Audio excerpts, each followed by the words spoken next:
Salut à tous, ce matin nous allons unboxer un buggy. Il y a deux solutions. Soit c'en est un qui est prévu pour faire une rally game, soit c'est un modèle que je n'ai pas encore présenté sur la chaîne, que j'ai donc voulu essayer ici par le biais d'une occasion tout simplement.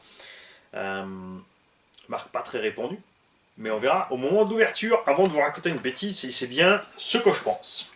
Mes caisses à outils aussi a été équipée. Elle est maintenant pleinement fonctionnelle. J'ai mes petits outils électriques, mes pinces. Mais tout ça, je vous ferai le tour en vous montrant l'installation de l'atelier, puisque plein de gens m'ont demandé, tiens, comment t'es installé. C'est vrai que tu nous as habitués tous les débuts, fin d'année, nous faire un petit tour de la collection et de l'atelier. Donc là, pour l'instant, ma collection a diminué, ma collection perso. Par contre, c'est vrai que l'atelier en lui-même a évolué. J'ai ici mes petits embouts dedans. Et ici, j'ai rajouté un rail aimanté, par exemple, pour quand tu bosses. Hop, tu as les outils uniquement que tu as eu besoin pour faire le véhicule en question qui sont là et prêts. Petite astuce de mécanicien très simple, on fait ça aussi sur les caisses à outils à l'échelle 1. Bon, généralement ça finit avec un tas sur la caisse à outils et le patron qui passe et qui dit « Ah, c'est comme ça que tu bosses !» Alors, laissez-moi retrouver mon unboxer.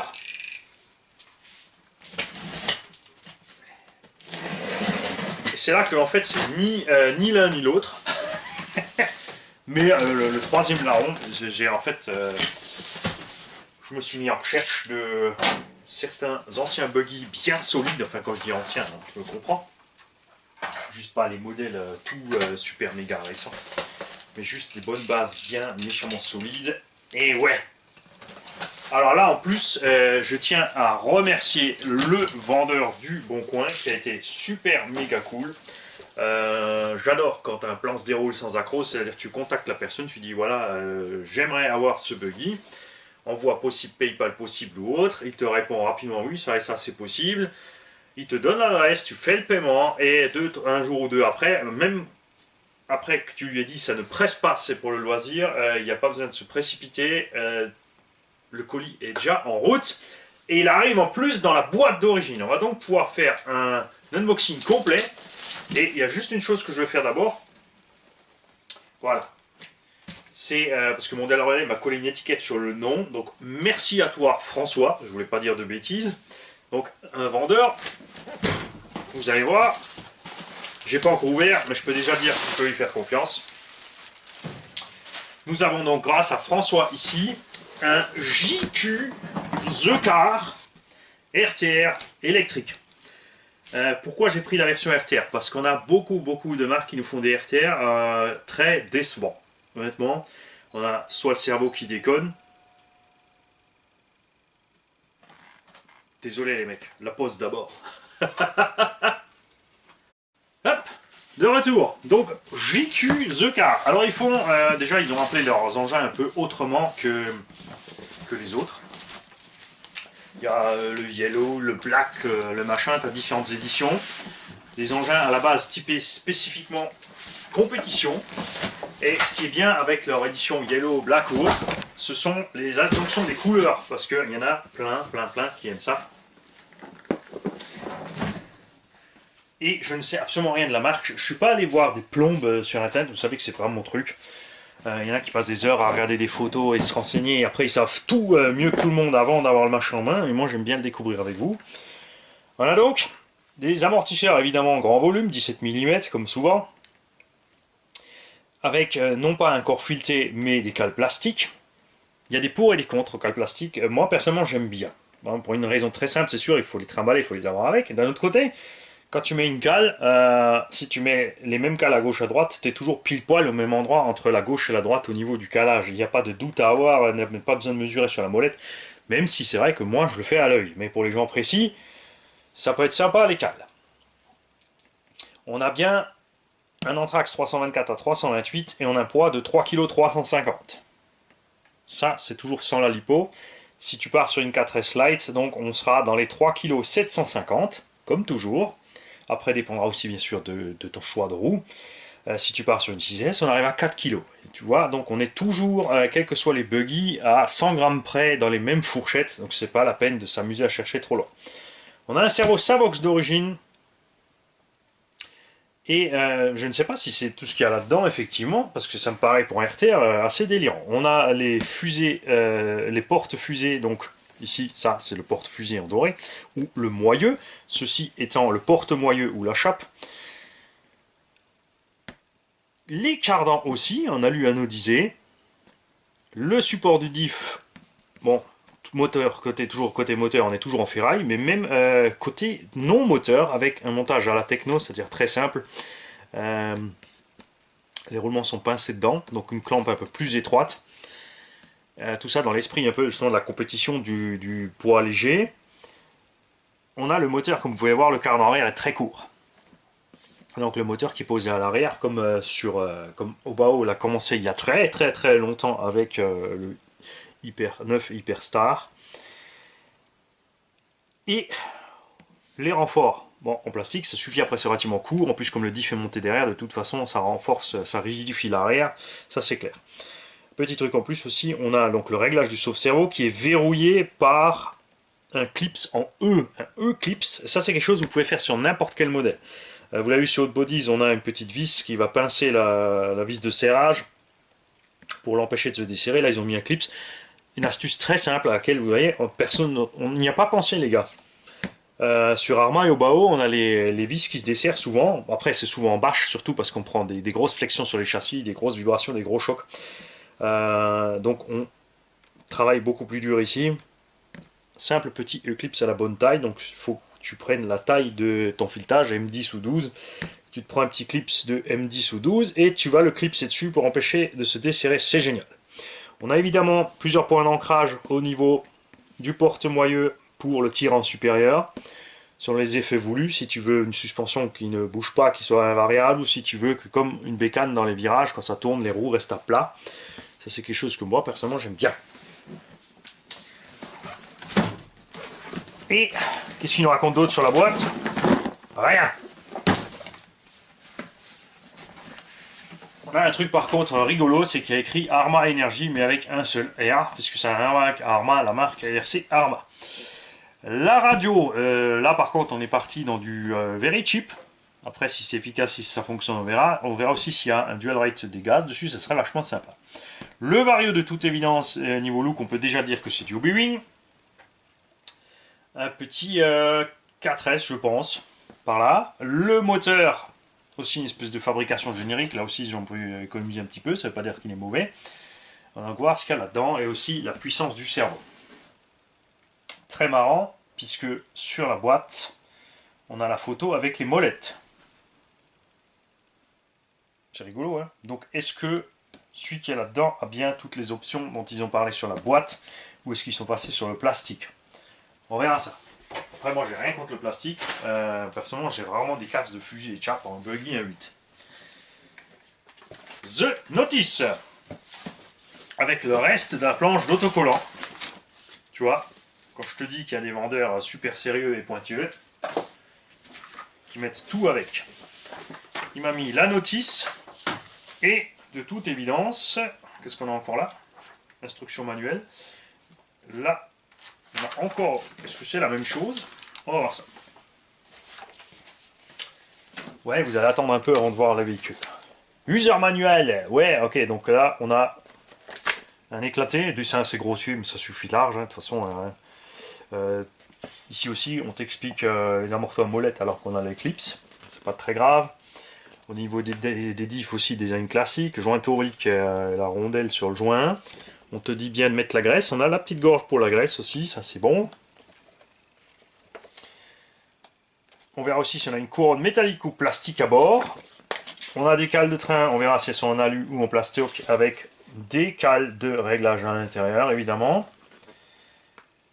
Biellette de barre stable non réglable.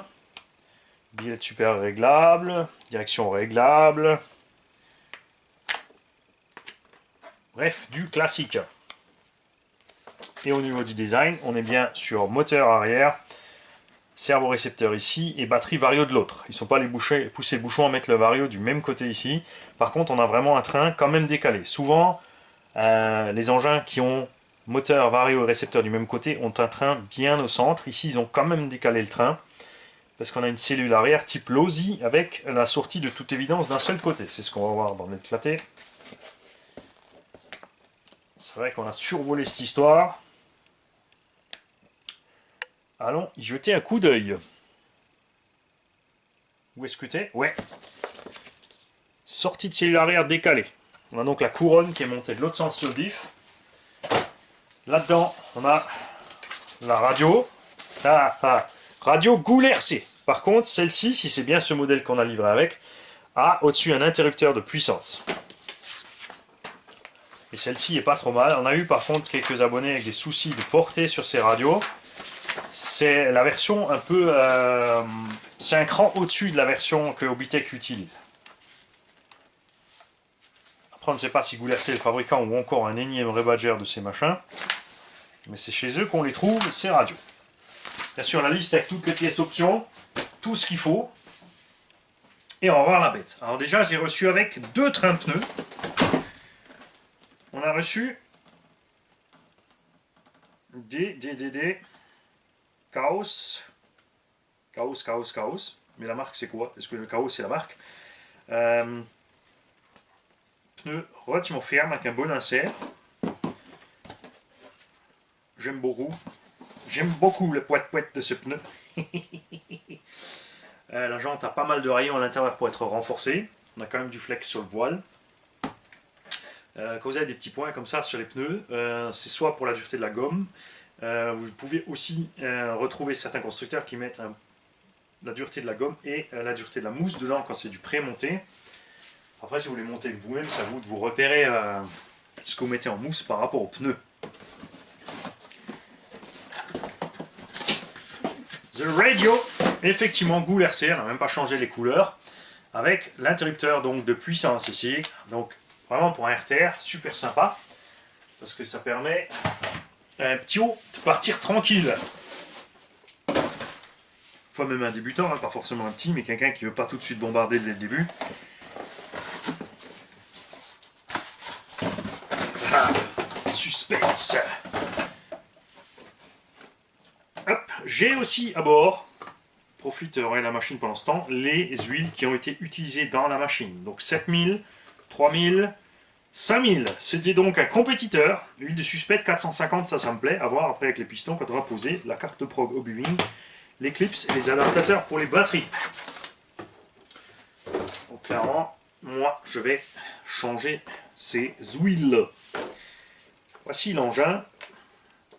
Suspension bien souple, tu vois, il navigue bien, pas mal. Peut-être un peu juste, peut-être un peu limite sur le truc. Après, ça dépend du terrain sur lequel tu évolues, évidemment. Le design classique, ils ont fait une carrosserie symétrique, ils n'ont pas allé s'embêter, puis c'est très bien aussi, de toute façon. Et fait qu'on a largement la place pour les lipos d'un côté, largement la place pour l'électronique de tout l'autre côté.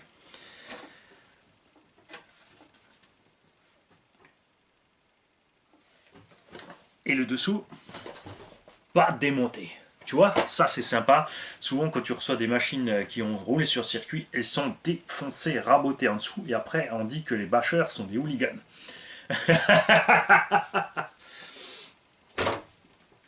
Aileron, qui a aussi une forme différente de ce qu'on peut voir sur certains autres engins. C'est sympa parce que c'est vrai que les ailerons on retrouve toujours souvent les mêmes. Moi j'aime bien en temps en temps un design un peu différent de l'aileron. Au niveau du support et du plastique, on est relativement étroit. L'aileron est bien flex. Ils n'ont pas fait l'erreur qu'a fait Obo, tu vois, tu peux bien flexer et ne pas flinguer le machin, c'est pas mal du tout.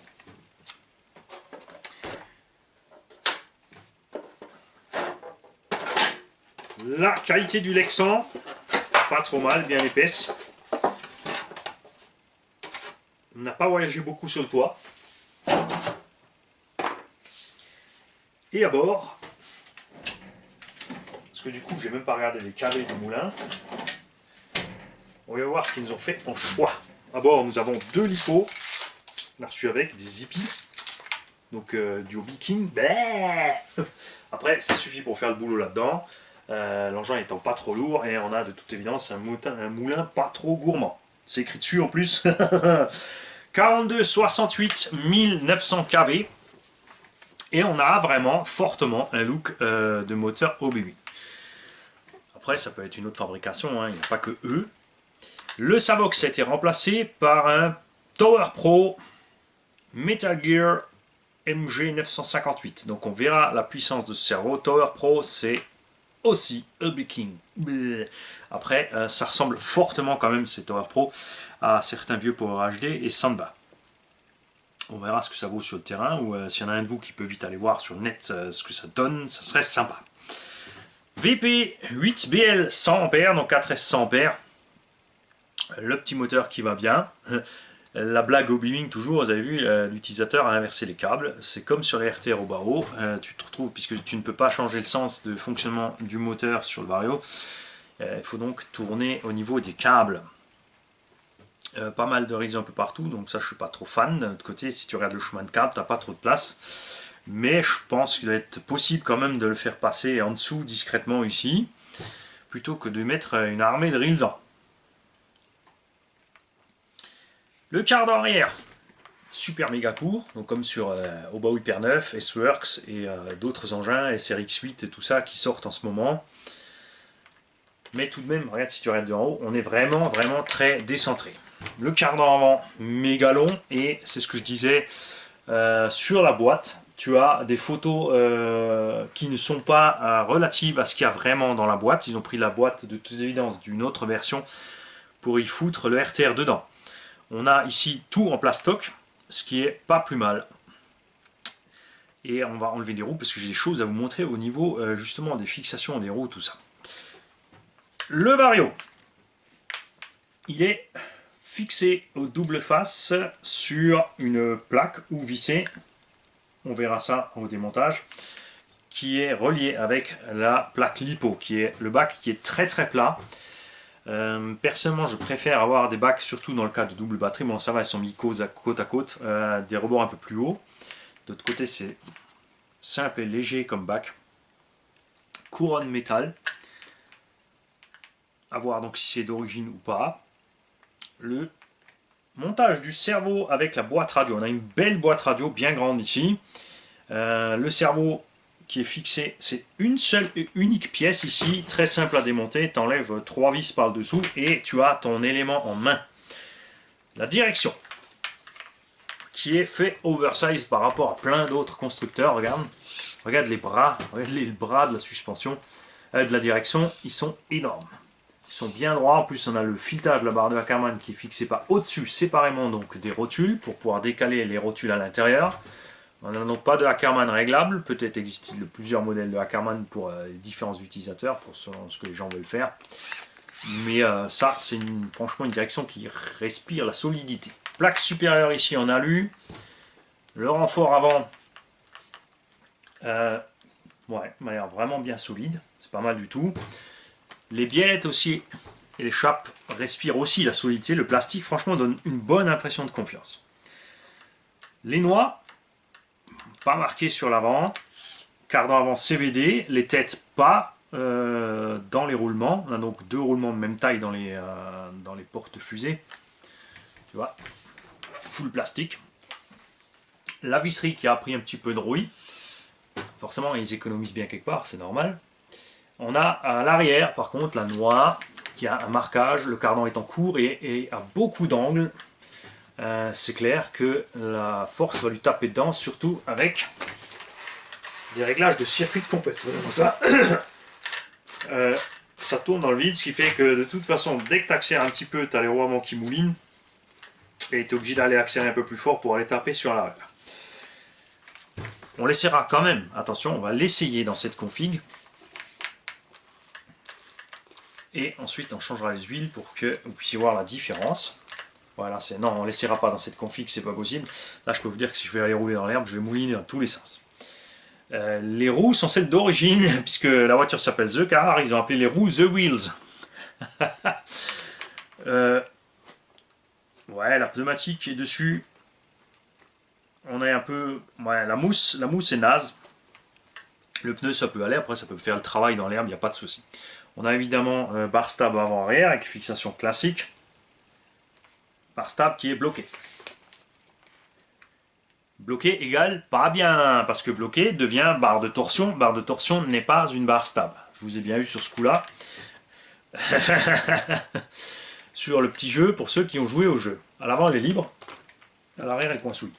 Ah non, elle est libre aussi. Ah, mais à coup de pas, j'ai rien dit. C'est bien libre, c'est très bien. Donc je le répète, une barre de torsion remplace un ressort de suspension. C'est une pièce qui est fixée à la cellule, bloquée dedans, et qui rejoint donc l'élément suspendu. Donc on a des ressorts, on a des barres de torsion, on a des lames de suspension pour faire office de renvoi de la suspension, donc pour renvoyer l'effort.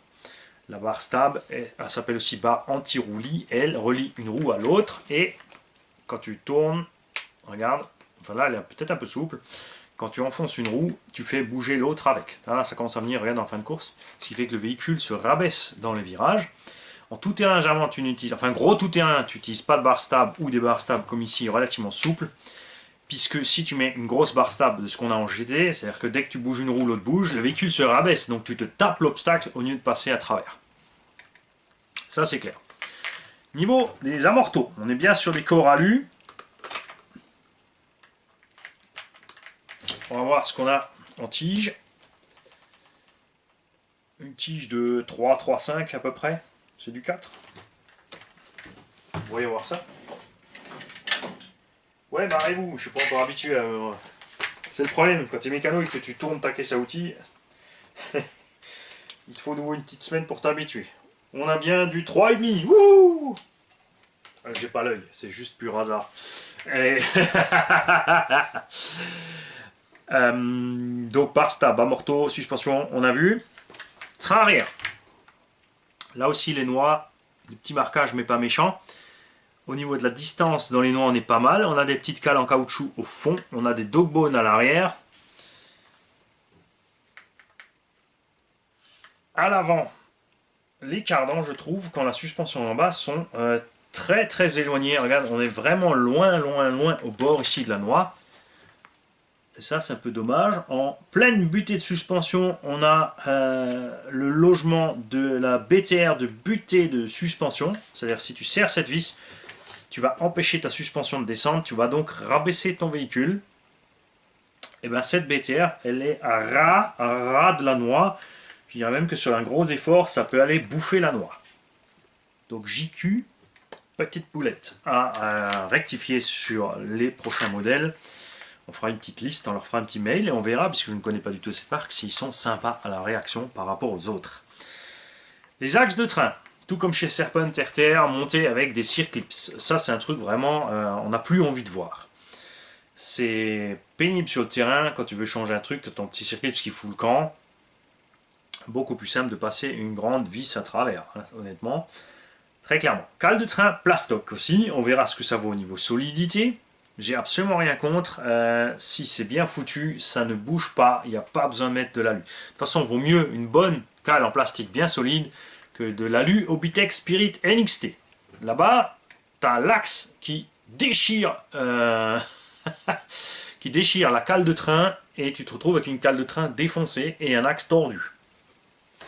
Là avec le plastique, dans le pire des cas, je pense que tu pètes le plastique mais pas vraiment l'axe, mais ça à voir avec ce qu'ils ont mis dessus. Ils ont mis des simples axes en fer, c'est pas de l'acier inox ni quoi que ce soit. Après c'est un RTR, donc on a un prix de démarrage pas trop élevé.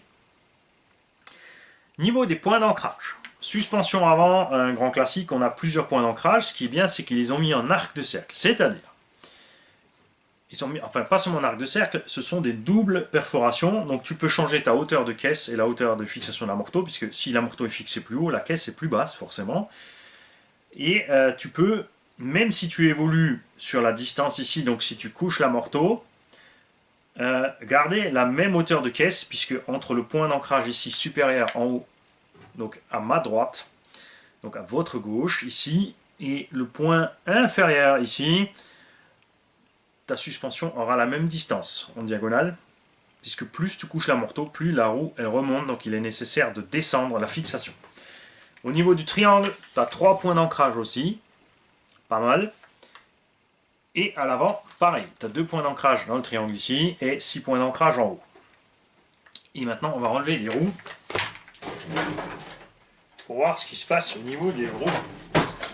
Oui, je sais, marre-toi. Faut que je regarde, j'ai rangé mes clés.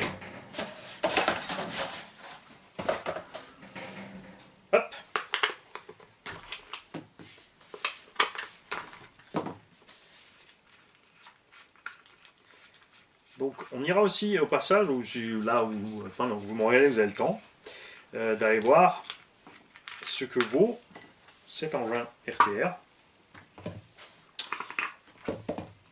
Et... Oh!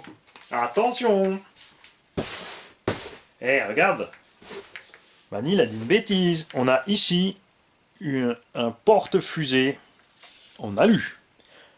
Pas en plastoc. On a donc le CVD devant qui est capturé par cette bague et les roulements qui sont donc là-dedans. Les roulements sont donc loin et bien à l'abri de toute projection de gravats, de autres choses qui puissent arriver quand tu es en train de braquer et que tu as un concurrent devant toi qui te balance tout dedans. Ça, c'est un super bon point. Et le plastique vraiment donne une super impression. On a un petit ajout ici, mais on a du flex. On a vraiment... Ouais, je le sens bien. Après, ça veut rien dire. Hein. Peut-être première sortie au bout de 5 minutes, on aura 2 morceaux de la caisse, on ne sait pas. On va voir ça. Donc ça, c'est cool. Et ce que je vais vous montrer, c'est l'arrière. Tu as à l'arrière 2 possibilités de montage de hauteur de fusée et de porte-fusée. Et en plus, dans le triangle, tu peux changer la hauteur. C'est-à-dire que si tu mets cet axe là en bas, plus tout en bas dans la fusée, tu vas avoir une garde-sol arrière monstrueuse. C'est un peu dommage qu'ils n'aient pas fait le même système devant, parce qu'on pourrait passer sur une méga grosse garde-sol pour nous, les asas du loisir. Ce que j'aime bien, par contre, regarde, très intelligent de leur part, la cale de train avant, elle est en plastique, mais elle est butée ici sur le châssis.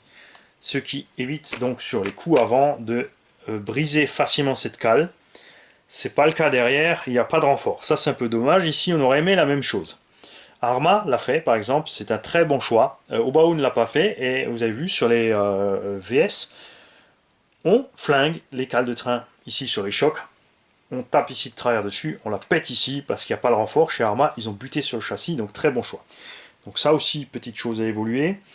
Et à l'arrière, c'est pareil, ils ont la petite cale ici à l'intérieur, mais forcément ici, le châssis ne servira à rien. Si des coups arrivent par ici, tu vas quand même tirer dessus. Après, en traction, généralement, c'est rare que ça casse. Tu casses plus souvent ici, quand tu es en train de pousser dessus. Donc à la limite, ça pourrait t'arriver si tu prends un choc sur l'arrière.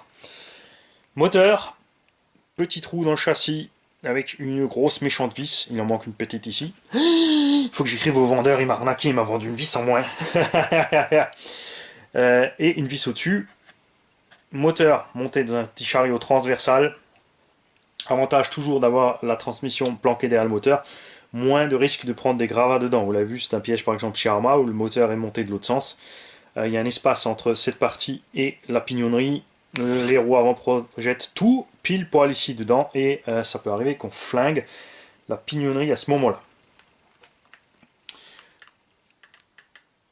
Franchement, pour un petit RTR, ça me plaît. Maintenant, à voir le prix du neuf. Moi, j'ai eu d'occasion. Je remercie le vendeur qui a été très très honnête sur le prix. Comme dit, super sympathique. Enfin, bonjour. Moi, c'est comme ça. Je marche au feeling. Et c'est rare que ça se passe mal de toute façon, hein, ou que je décide de ne pas prendre le véhicule une fois que j'ai vu l'annonce. Et aussi, quand le prix est correct, je ne m'amuse pas à chipoter pour essayer de gratter encore quelques euros. Hein.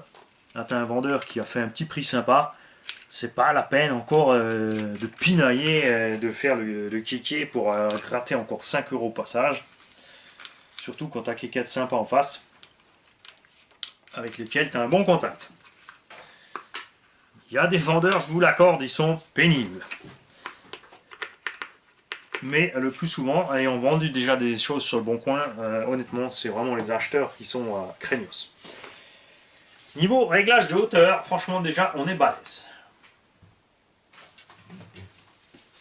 Je crois que c'est même pas la peine d'aller monter encore le châssis plus haut à l'arrière. Où est-ce que j'ai mis? Il est là, il est là. Ouais, j'avais anticipé, je l'avais préparé. Et mon cul, c'est du poulet! Nous avons sous le châssis, avec cette config comme il est là, 50 mm, 5 cm de garde au sol déjà sur ce petit buggy comme ça. Après, vous l'avez vu, quand les batteries sont dedans. Là, vide, franchement, là, la suspecte est bien. Mais quand les batteries sont dedans, c'est trop mou. Je vais donc durcir un tout petit peu les huiles de suspension et peut-être augmenter un tout petit peu le tarage parce qu'avec la batterie dedans, on sera certainement trop lourd. Après, moi je vais rouler avec des bashings qui ne font que 400 grammes. Ça changera peut-être aussi beaucoup. Tiens, parce que ces batteries Zippy m'ont l'air d'être bien lourdes comme du plomb. Et je ne comprends toujours pas qu'en compétition, on homologue des prises comme ça, que n'importe quel débutant, ou même pilote avisé, peut inverser dans la hâte, puisqu'il n'y a pas le moindre marquage ici de ce qui est le plus et le moins sur ces batteries. Il y a un petit plus, un petit moins, mais moi je suis vraiment pour un code couleur où tu mets clairement ici toute la moitié de la lipo en rouge. Ça va, bon ça va. On a 600 grammes pour les deux batteries Hardcase Zippy. Après c'est sûr, pour du 4S, si ça fait beaucoup, c'est le poids du 6S. James Bashing, 400 grammes. Ah déjà, on va beaucoup mieux. Hein? Et on a un petit truc bizarre au niveau de la barre stable. On nous fait des petits mouvements... Ah ok, oui, là c'est carrément les vis qui se sont baladés, donc ça on va régler ça. Par contre, ouais, niveau huile de diff, on va ouvrir, ça c'est sûr. Je vais modifier très clairement ces huiles de diff. Parce que là, même en 4S, avec un petit 1900 kV, après ça va, en plus on a un pignon pas trop méchant, ils n'ont pas exagéré, on a un petit 15. Je pense que ce petit machin devrait se situer dans les... Enfin ça dépend de la démultiplication après au niveau des trains. Et la taille de la couronne, qui n'a pas l'air trop grande non plus. On va voir s'il y a quelque chose écrit dessus. Non. On va donc aller checker ça dans la notice. L'étagement n'est pas trop grand. Je pense qu'on est parti sur un petit 60-65 pour un petit RTR, un moteur qui ne consomme pas trop puisqu'on est en 68. Même si, comme dit, je ne suis pas super fan des moteurs courts dans un engin quand même qui, une fois équipé, va faire 4 kg. On est quand même à 3,8 kg avec la petite 4S Lite. Vous l'avez vu avec les 4S Zippy, le machin est déjà à 4 kg. Alors, petite couronne. Est-ce qu'on a ton nombre de dents exact? On a la référence de la couronne, mais on n'a pas son nombre de dents. On va donc voir derrière, dans le détail des choses, si on l'a à l'arrière, non plus. Hop, c'est pour ça qu'il y a la petite fiche additionnelle.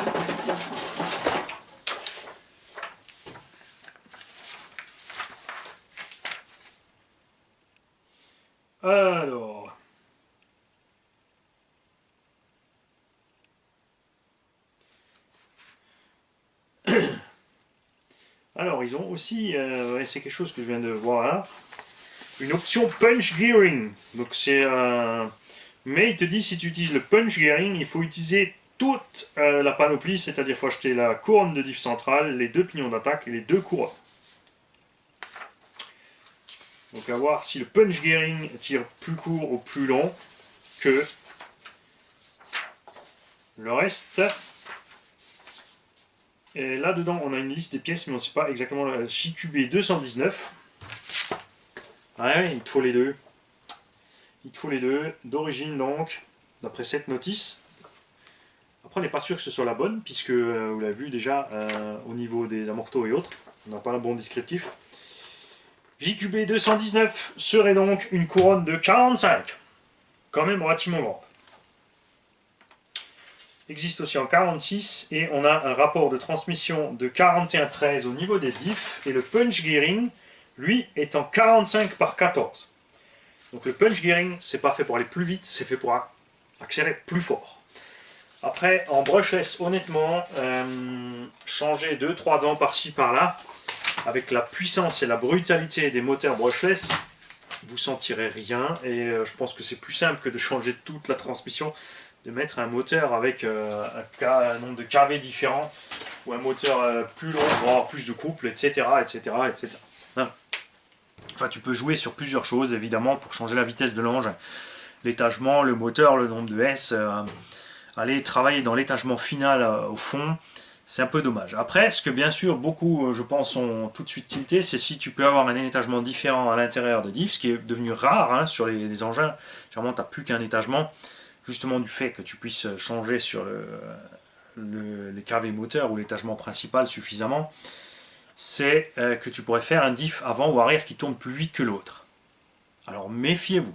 On appelle ça la prépondérance d'un train.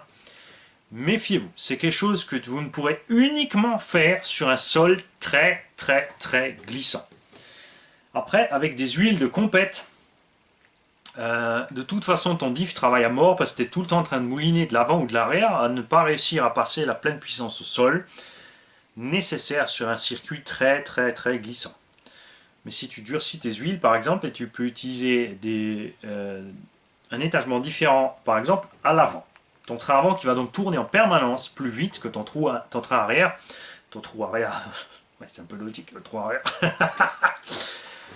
Tu vas privilégier un comportement du véhicule plus en traction.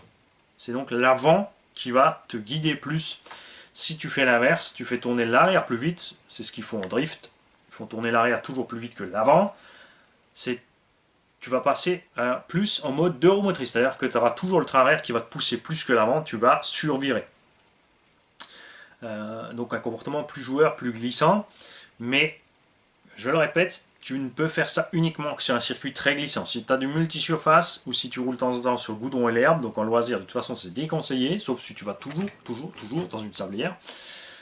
Puisque ton diff central, lui, il va bouffer la différence de rotation entre les deux essieux quand le véhicule sera posé proprement au sol, les 4 roues qui motrissent.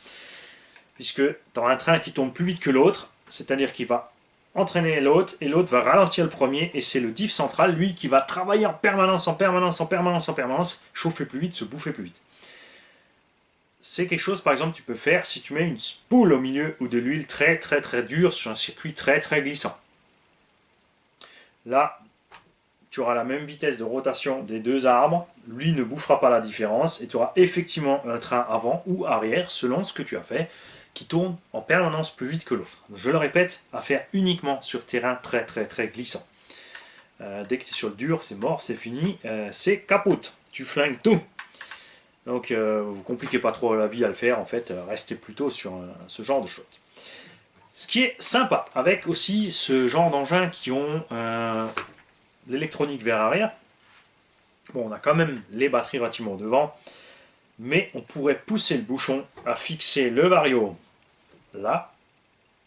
Il faudrait changer, vous verrez aussi la carrosserie évidemment. Reculer le bac à batterie là. Enlever le cardan avant, enlever le diff avant, garder uniquement les têtes de cardan pour évidemment pouvoir fixer les roues. Passer ça en 2 roues motrices. Après, il y a une chose essentielle à faire en 2 roues motrices, c'est changer l'angle de train avant. C'est là que ça devient un peu plus compliqué. Il faut plier le châssis pour donner un max de kick-up à l'avant. Et là, tu vas avoir le souci avec la direction. Puisque les plis de direction ils vont rester droits. Donc soit tu induis le pli après la direction. Hein, donc il vaut mieux te choper un châssis pas cher, une plaque occasion pour faire tes tests au début.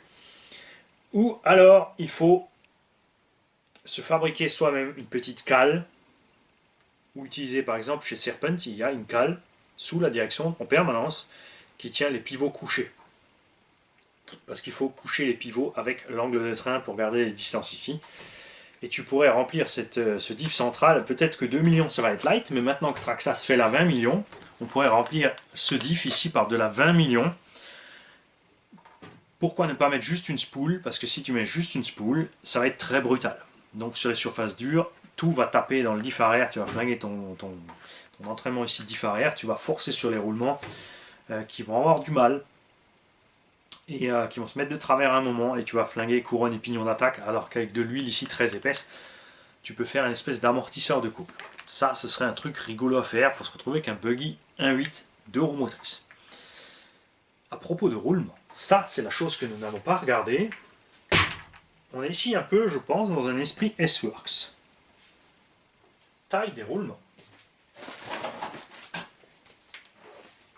Et en parlant de taille des roulements, nous avons un message aussi pour RC Patapouf, petite chaîne que je peux que vous conseiller d'aller voir. Patapouf, il est super sympa, il se prend pas la tête, il fait plein d'essais, il a plein d'idées.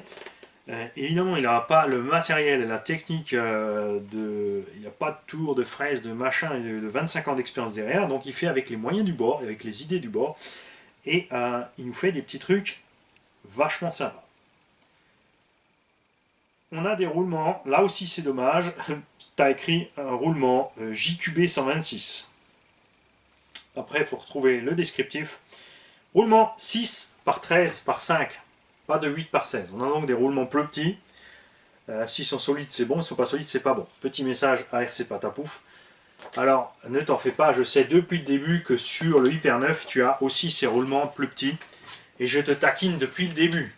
Je sais très bien, ayant eu un Hyperstar il y a déjà longtemps, j'ai un kit qui est passé dans mes mains, que j'ai pas monté, qui est reparti chez Thomas. Un bonjour d'ailleurs Thomas. Et j'ai quand même repris un kit ici. Je sais très bien que ce sont les roulements un peu plus petits. Par contre, effectivement, je n'ai pas eu de souci d'usure avec ces roulements. Donc, il faudrait voir d'où ça vient, ton petit souci de roulement. Donc, on a des roulements un peu plus petits. Les constructeurs te disent c'est pour économiser du poids. En delà d'économie de poids, je dis clairement que c'est plus une économie de financement de coûts de production. Plus petit roulement égale moins cher. Sauf si c'est une taille vraiment à la noix. Toute évidence, c'est une taille relativement bien répandue. Et on va enlever une roue parce qu'il y a autre chose que je n'ai pas regardé. Nous allons enlever une roue. Nous allons enlever un hexadroue. Puisqu'on ne voit pas, à aucun endroit on ne voit clairement sur les roulements.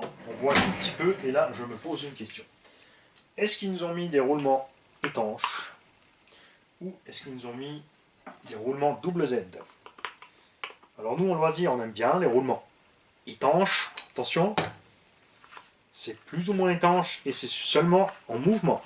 À l'arrêt, c'est pas étanche. Jérôme ne dit rien. Ne dit rien à propos de l'arrêt pas étanche. Hein? Laisse le petit unliker tranquille. Il y peut rien. C'est comme ça. C'est peut-être un problème d'éducation.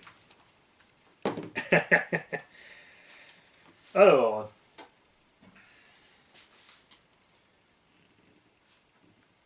il y a de la l'optique là-dessus. Alors, on va mettre une petite cale sous l'hexagone. D'ailleurs, les hexagones qui sont relativement fins, je trouve. Donc méfiez-vous selon les jantes que vous utilisez. Si vous avez un hexagone trop fin, la jante peut toucher de l'autre côté sur un... Bon. Ne faites pas ça. Moi, c'est un vieux tournevis que j'utilise pour ça. Normalement, tu prends un outil adéquat pour taper dessus. Ça tient vraiment fort. C'est normal. C'est normal, regarde. On a deux morceaux de l'axe d'entraînement. Ça peut arriver sur les chocs ou sur un serrage trop fort de la BTR au milieu. Pas très grave. Par contre, capturer dedans. Alors, bouge pas mon kiki. On va éloigner complètement le BTR. Voilà. Et on va le sortir de l'autre sens.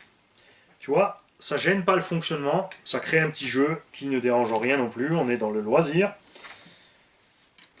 Donc un point à contrôler sur ces voitures. Hop. Nous avons bien un roulement 2RS. Si c'est toujours le roulement d'origine.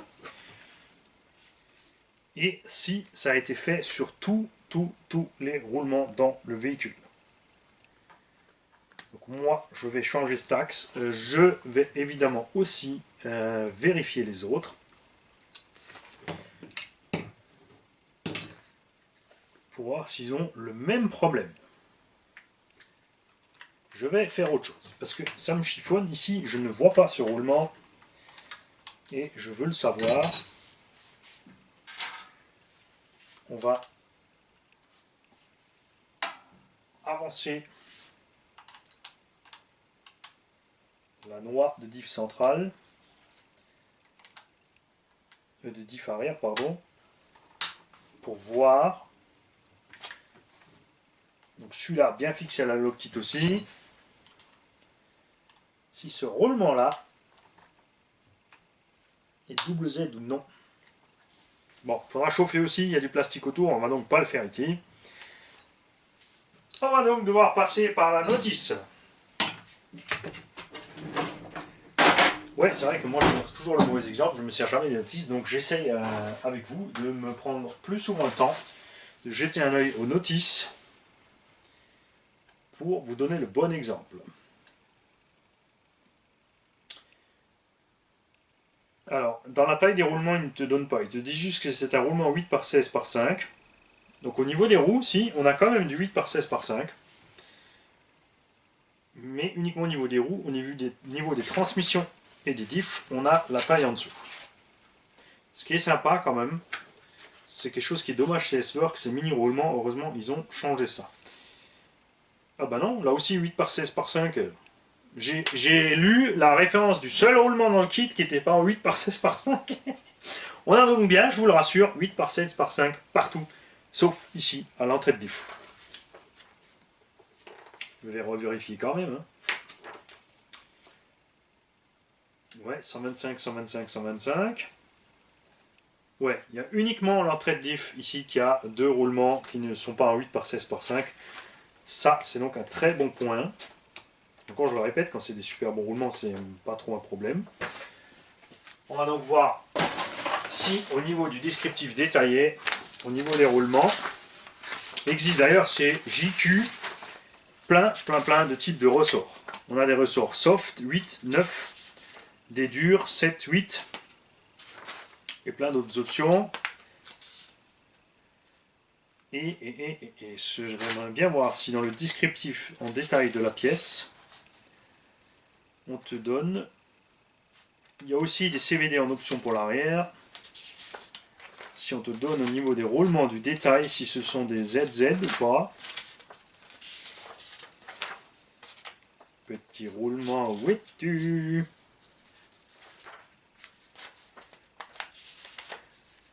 Ah, suspension donc en option avec les bagues filetées, pour ceux qui préfèrent, existe complet.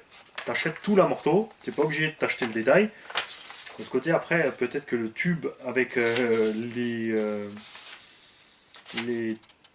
filetage et l'écrou, avoir la différence de prix entre donc, le tube et l'écrou et le machin complet. On a aussi des embases de joints d'amorto qui sont fixés avec des petits circlips et pas des gros capuchons filetés. On va checker ça. Ça aussi, c'est quelque chose qui énerve beaucoup de gens.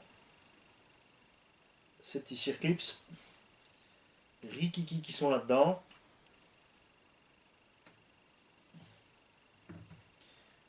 Petit joint, tu vas t'enlever ou tu vas mourir.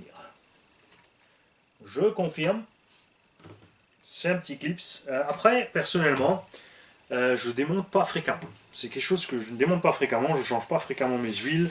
Au niveau de la suspension, quand même, on a du mouvement à l'intérieur. On a le piston qui frotte sur le corps. Ça te donne une couleur à l'huile. Après, c'est rare qu'elle soit cuite. Et il faut un moment qu'elle soit dégueulasse. Et Mani, il a loupé les roulements. Et ça me plaît pas du tout. On va donc recommencer. Après, les dessins sont assez aléatoires. C'est peut-être ce qu'on croit être... Oui. Donc, ils ont dessiné juste des bagues.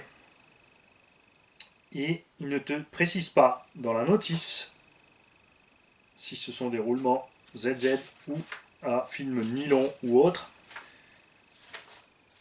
Donc au niveau de la notice, tout ça c'est un peu flou. Par contre, après, au niveau de la construction finale, quand c'est fini, ça donne pas mal. Et évidemment, tout ça un look de déjà vu, les Buggy 1.8 et les Truggy 1.8 ont tous plus ou moins le même look. Il y en a qui font des fois des modifications pour faire des bizarreries, pour dire on a fait autre chose. Mais dans règle générale, on a quand même une construction de base qui dure depuis une vingtaine d'années ou plus. Qui est toujours efficace. Alors, de temps en temps, ils te changent les éléments de place, on te met le moteur par-ci, par-là, à gauche, à droite. Mais on en revient en général toujours plus ou moins au même. Ce qui change évidemment, c'est qualité-prix, ce que tu aimes niveau look ou pas, et avec quoi tu es à l'aise sur le terrain ou pas. Donc moi je vais nettoyer cet engin, peut-être. Ça me démange d'aller le rouler tout de suite quand même. Je vais l'ouvrir avant de l'essayer, puisque ces huiles de GIF, je sais très bien que moi, pour le loisir, ça me conviendra absolument pas du tout. Ceux qui possèdent un engin JQ sont grandement invités, parce que là, vraiment, c'est un truc que on n'en entend pas beaucoup parler, on n'en voit pas grand-chose. Je vous invite tous à nous écrire sous la vidéo, si vous en avez un, ce qui vous plaît pas, les pépins que vous avez pu avoir avec, ce que vous trouverez qui devrait être modifié. Si vous vouliez l'acheter, vous ne l'aviez pas fait, pourquoi? Hors raison financière, si par exemple vous avez décidé pour une autre marque et pourquoi. On veut tout savoir. N'oubliez pas, partage, partage, partage. Comme ça, quand quelqu'un vient sur cette vidéo, il va en bas dans les coms et il voit que chacun y a mis sa sauce et il voit plein d'avis différents. Parce que moi, mon avis, c'est... Moi, j'ai un avis éclairé. J'ai de l'expérience mécanique. Je ne suis pas un pilote de compétition. Je sais rouler, mais plein de gens savent rouler. Ça veut rien dire. J'ai ma façon de conduire, j'ai ma façon de faire. Mais c'est loin d'être universel et on est tout plein à faire chacun différemment et pourtant on est tous contents avec nos machines, enfin la plupart. Après des fois tu as des machines où tu n'es pas content, c'est comme ça, mais ça ne veut pas dire qu'elle est mauvaise pour autant.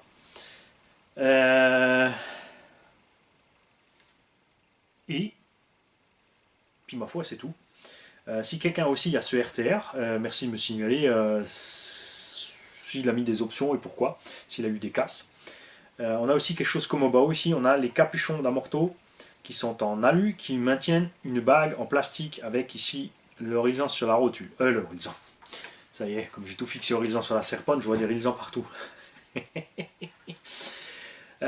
Moi j'aime bien, parce que ça tient bien, ça prend pas vite du jeu. Quand tu as une tête en alu, avec une bague dedans, la bague se bouffe très très vite. Et personnellement, j'ai pas eu spécialement de soucis ou de mauvaises expériences avec ce genre de montage sur Obao. C'est sûr, si tu l'as râpé 500 mètres sur le goudron, ça va lâcher. De l'autre côté, petite pièce fusible, change à moins de 2 sur le terrain, ça t'implique pas de changement d'huile ni rien, donc il n'y a pas de raison. Au niveau des tourelles de suspension, comme on est en train de parler de suspect, j'ai oublié, ça c'est donc de l'alu 60-61 qui a été fraisé, usiné dans la masse. On a 4 mm aux endroits les plus épais. Ils ont réduit un petit 2,5-3 sur les parties de jonction. Donc ça, pour un RTR, ce sont des très belles pièces. Et je le répète, au niveau des triangles, on a la même sensation que sur Agama et sur l'Osi. Et est-ce que le fait que cette cellule soit décalée comme sur l'Osi est un hasard? Est-ce que, comme Agama, est-ce qu'ils ont pris des anciennes pièces l'Osi? Ceux qui sont au courant, les fans des recherches sur le net et de tout vouloir savoir, vous êtes bienvenus, évidemment. Dites-nous tout. Et je suis en train de réfléchir parce que je suis sûr que j'ai oublié un truc. Mais je ne sais plus ce que c'était. C'est pas grave. Salut les mecs, bonne journée.